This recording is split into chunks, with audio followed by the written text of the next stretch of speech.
Hey guys, what the heck? Stop recording. Button. It's Allie, and I'm going to do some more scary stories with Alexa. But it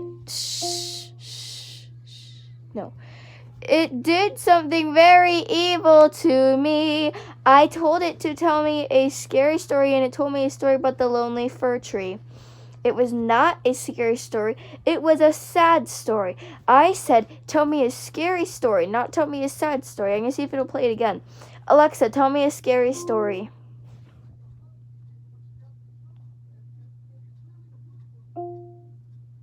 Any port in a storm. As the rain fell steadily on a late October evening, a lone pickup truck wound through a deep forest of pine trees. The truck's gas gauge was pegged on E. "Are we going to make it?" the woman asked nervously. "There has to be a gas station somewhere. Look, see that sign?" the man said with a burst of hope. The woman craned her neck as they drove past. Fuel, 3 miles. They both relaxed a little. Soon they rounded a bend and were greeted by a tiny shack with a single rusty pump outside. The man pulled over, ducked through the rain, and knocked on the door. "Ahoy, matey, enter if ye dare," a voice said. The man opened the door slowly. The attendant, who wasn't much taller than the counter, was cloaked in a yellow raincoat, hood drawn up, hiding their face in a shadow. "Thank goodness you're open," the man began. "We've been driving for 3 hours and—" "Arr," the attendant interrupted. "I'll sell ye the gas, but be careful I don't make ye walk the plank as well." The man laughed nervously as he handed over his credit card. The attendant reached under the counter and brought out an old flatbed credit card machine. At that moment, the man noticed a cluster of squiggly lines across the attendant's chin, like a beard drawn on with a marker. "Avast ye, landlubber, step aside." The attendant pushed past the man, out into the rainy night, carrying a lantern. The attendant lifted the pump and jammed it into the gas tank.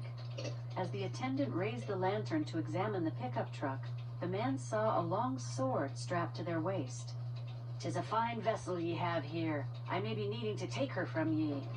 Once the tank was full, the attendant replaced the pump. Then he leapt towards the man with the sword pointed at his chest. "Now be on your way before I send you to Davy Jones' locker." What the? The man ran to his car, jumped in, and peeled away from the station. "Why are you driving so fast?" the woman asked. "The gas station attendant was some kind of pirate." The woman chuckled. "It's Halloween. That was a kid. We're probably the only people he's seen all night." What? Okay, that was not scary. That was. It kind of was. What the heck? The ending, though. What the heck? Okay. Oh wow. Wow. The ending, though. Alexa, tell me a scary story. The fishbowl. No, Alexa, tell me a scary story. I hate that story. I hate it. Halloween is the night, it is said, that up from their graves the undead will rise to seek out the fresh sauerkraut that's sloshing inside of your head. What? Excuse me. What did you just say? Okay, that was okay. Alexa, tell me a scary story.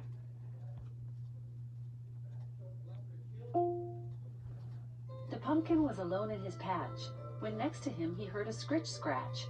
The sound was so spooky, it drove him quite kooky, and now he's the nut of the batch.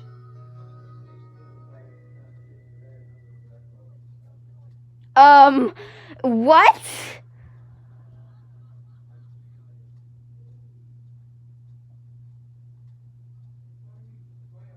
I don't appreciate that story. It made no sense. Alexa, tell me a scary story. The pumpkin was alone in his patch when next to him he heard No, a scritch-scratch. Alexa, tell me a scary story. Oh God. The sound was the cat tree. Oh God, no. Deep in the dark, dark forest there lived a lonely tree. A tree that's lonely in a forest, you might ask? How can that be? Well, this was no ordinary tree. It was neither oak nor pine. It was no cypress, no birch, no sycamore. This tree was feline. You What? see, a one-eyed warlock had cast an evil spell when one day a stray and thirsty kitten wandered by his well. "Mangy beast," he said, "how dare you deign to drink the magic water from my spring?" It's just a cat. So In a mean. blink, the kitten was cat no more. Instead, its paws sank deep into the soil, and from its head grew limbs that were lightly furred, and should a passing deer brush by, it purred. Seasons Wait, came what? and went, so many the tree lost count, but that forest never felt like home in the slightest amount. Others in the forest never spoke to the strange little tree with calico leaves and whiskered bark. Most who saw it It would turned flee. into a tree. What Then the one night, heck? when a You're dark so shadow was on mean. the prowl, which moved with a deathly silence until it howled a deathly howl. It approached the lonely cat tree with fangs and claws bared. The cat tree wanted to run and hide, but couldn't if it dared. And just as the creature crept closer, What? its dark head Ah! bared, something very strange occurred. It made a familiar noise. It meowed. Wait, huh? The creature was a mighty jaguar, pure forest royalty, and she was not turned off one little bit by the strange and lonely tree. This isn't scary. In fact, the more she sniffed and pawed around its trunk, the more she seemed to feel at home, until onto her haunches she sunk. What? And there she stayed, beneath the cat tree's boughs, and burrowed in and disappeared, until there emerged some new meows. Wait, The mama jag had given birth to a litter of jaguar kits, okay. and there they lived, and grew, and played, and forevermore loved their tree to bits. I don't like that story. I don't like it. I don't like it. It's too sad. I hate it. No, it's too sad. That guy is mean. What? It's an innocent cat. You could have just fed it, like, or at Stop. least gave it something. You don't have to let it die and turn into a tree. You're so mean.